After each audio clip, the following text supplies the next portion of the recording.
को 10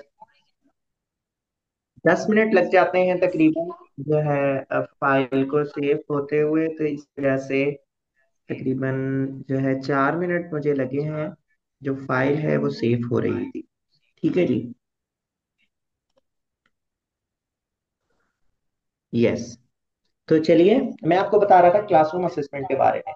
तो जी, classroom assessment जो है, क्लासरूम असेसमेंट के अंदर डेफिनेशन ऑफ असेसमेंट, इवैल्यूएशन, ये सारी बातें मैंने आपको बता दी थी। और हम पहुंचे थे assessment policies and practices in Pakistani school.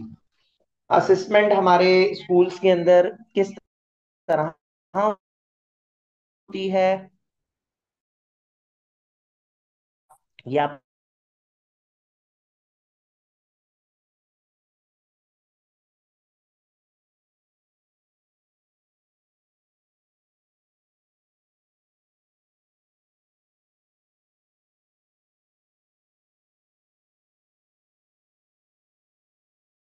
Types of test questions. ठीक है, टाइप्स ऑफ टेस्ट क्वेश्चन के किस तरह के हमारे पास जो है टेस्ट क्वेश्चंस होते हैं।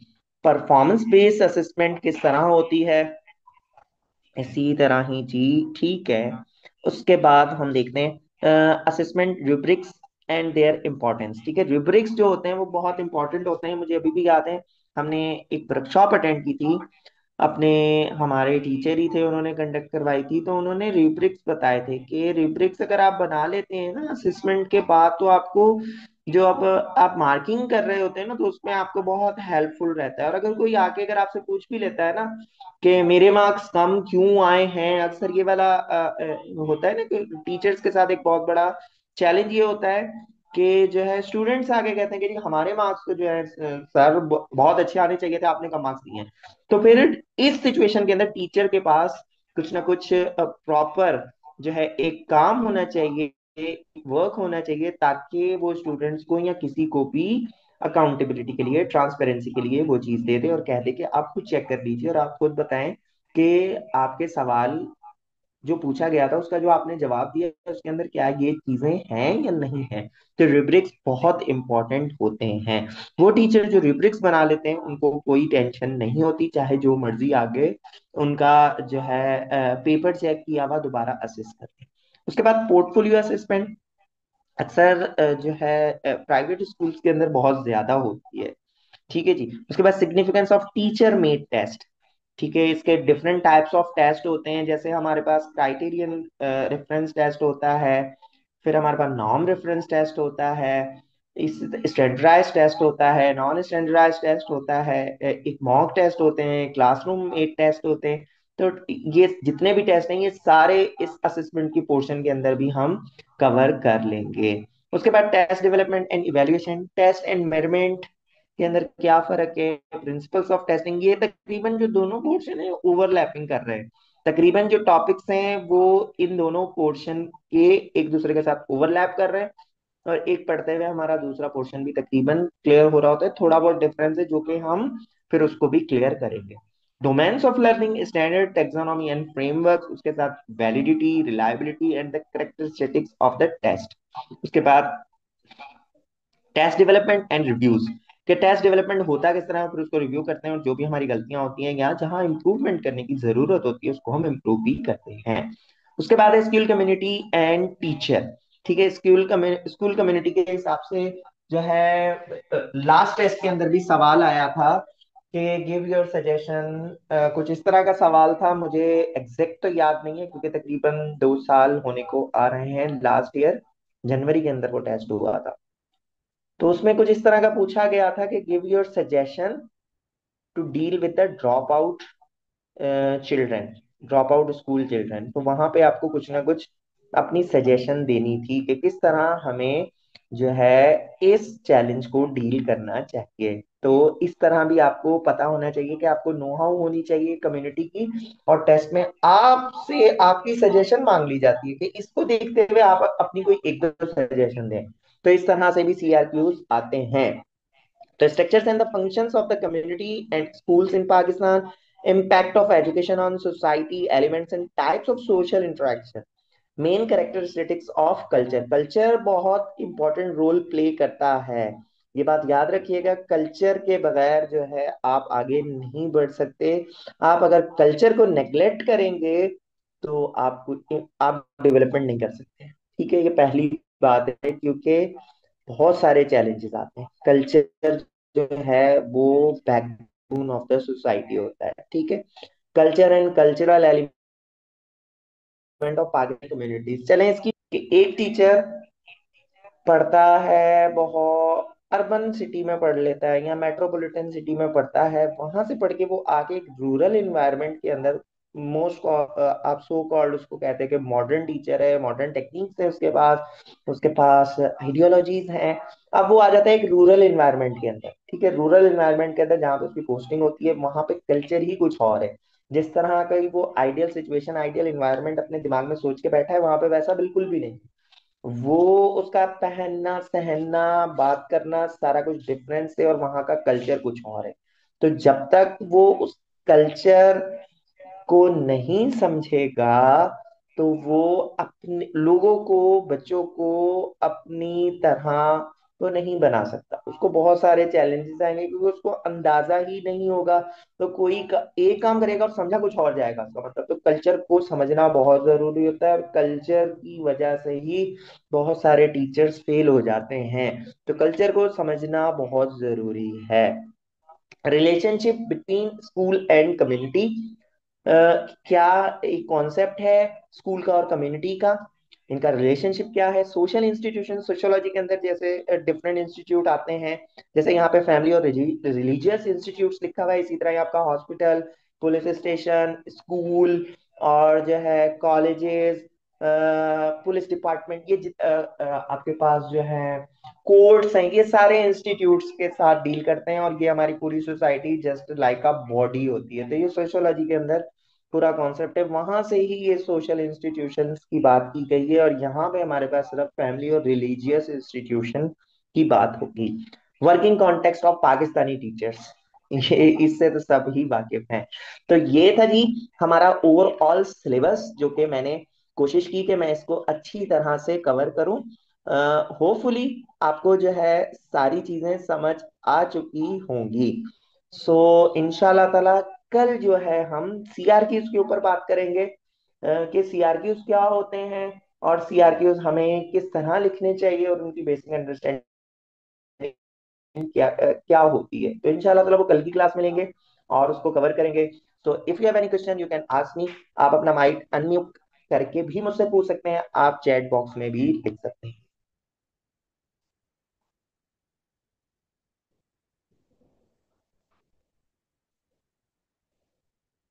जी, किसी को कोई सवाल?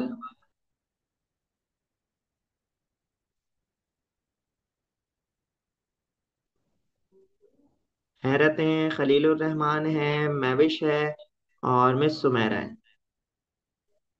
जी, आप लोगों को कोई सवाल है? अगर सवाल नहीं है तो जो मैंने समझाने की कोशिश की है वो आपको समझ आ गया? काइंडली चैट बॉक्स में लिख दीजिए ताकि मुझे अंदाजा हो जाए। जी मिस सुमेरा, आप बोल रही हैं कुछ? आपकी आपका माइक अनम्यूट हुआ है पर आपकी आवाज नहीं आ रही।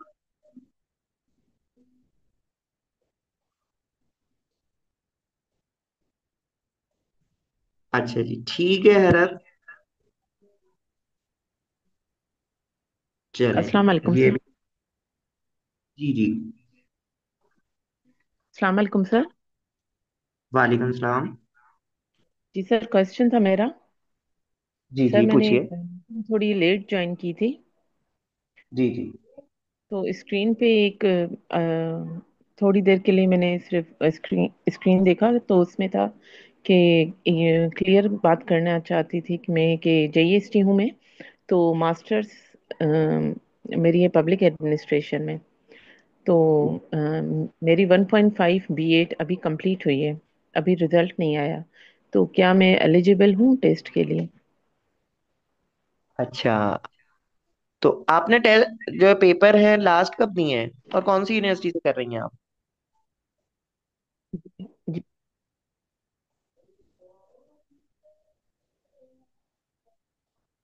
सर आपकी आवाज़ ब्लर्ड हो गई थी। क्या पूछ रहे हैं आप? मैंने मैंने ये कहा कि आपके जो लास्ट पेपर हैं वो कौन से मंथ हुए हैं और आप कौन सी यूनिवर्सिटी से बीएड कर रही हैं। सर शाह लतीफ़ यूनिवर्सिटी से, शिकारपुर में जो कैंपस है वहाँ से मैंने पेपर्स दिए थे लास्ट मंथ।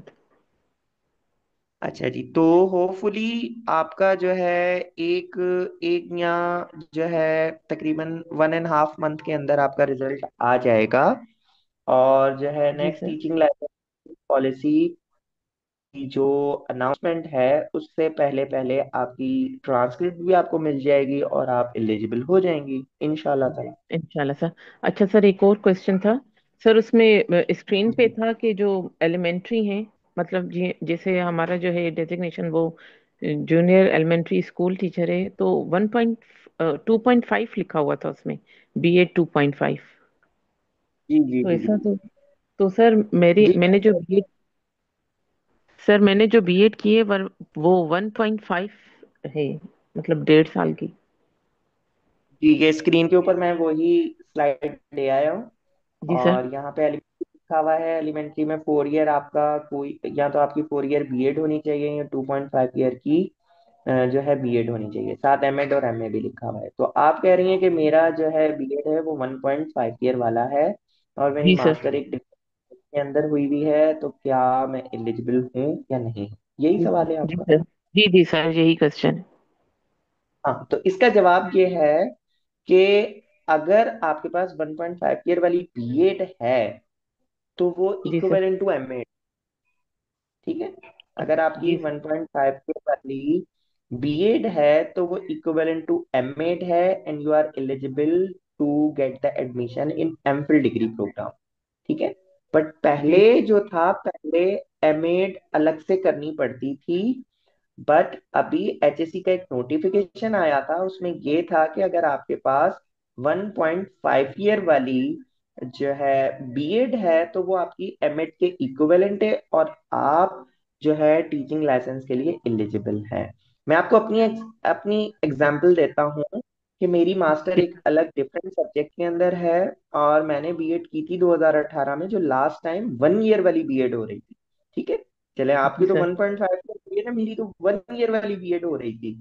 तो जी सर। 1 ईयर बीएड जब मेरी हो गई तो उसके बाद मैंने जो है बिल्कुल अगले सेमेस्टर में एमएड में भी एडमिशन ले लिया था।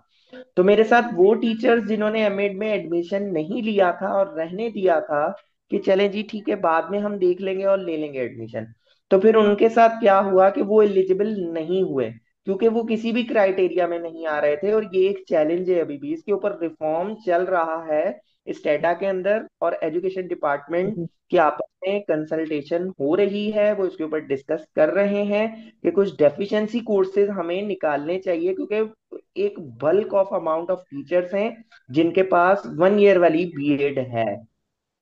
जो आप 2018 से जी पहले सर। देख लें ना, तो जितने भी टीचर थे सबके पास 1 ईयर वाली बीएड है और एमएड हुआ करती थी। अब फिर कुछ टीचर्स के साथ बहुत सारे मसले मसाइल होते हैं जिसकी वजह से वो एमएड नहीं कर पाते और उनके पास सिर्फ बीएड होती है।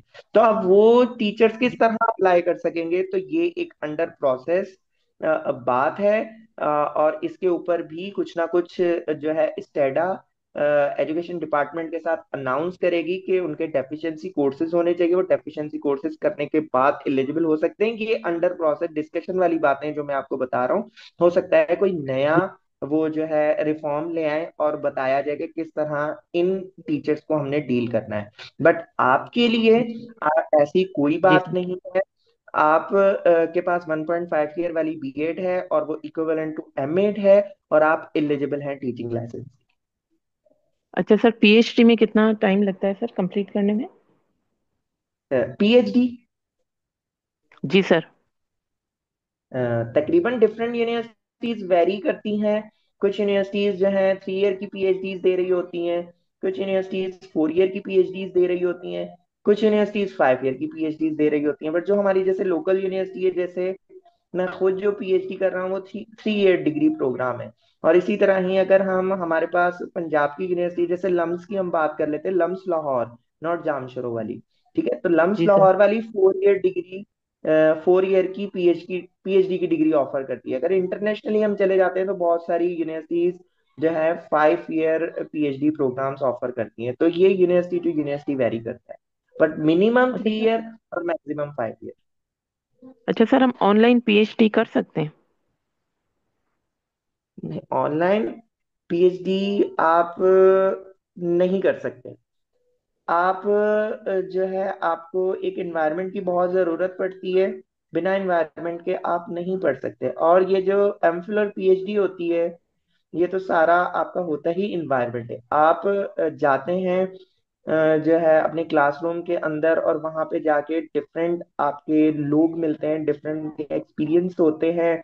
आप देखते हैं कि लोग किस तरह जो है काम कर रहे हैं, और उनके एक्सपीरियंस आपको मिलता है। तो आपकी एक जो आप कह सकते हैं ना, आपकी फाउंडेशन और आपके जो थिंकिंग व्यू होता है वो बड़ा ब्रॉड हो जाता है, और फिर आप जो है एक अलग आपका जो है पॉइंट ऑफ व्यू बनता है। हाँ, but Allama Iqbal open university आपको ऑफर करती है ऑनलाइन क्लासेस, बट आपको टेस्ट देने, मिड टर्म और फाइनल एग्जाम देने इस्लामाबाद जाना पड़ता है। तो अलामा इकबाल ओपन यूनिवर्सिटी ये ऑफर करती है, क्लासेस ऑनलाइन।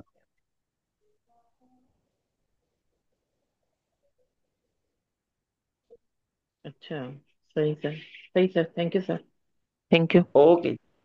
ओके जी।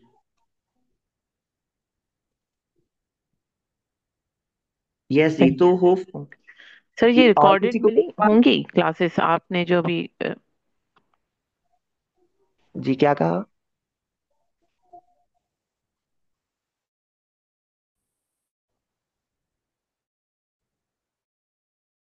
जी सर, रिकॉर्डेड क्लासेस मिलेंगी आपकी जो जी बिल्कुल, अभी रिकॉर्डेड जिस जो तरह नहीं ये ज्वाइन चल कर रही पाए हैं? उनके साथ शेयर कर दिया जाएगा, और आपको सारी क्लासेस रिकॉर्डेड मिलेगी।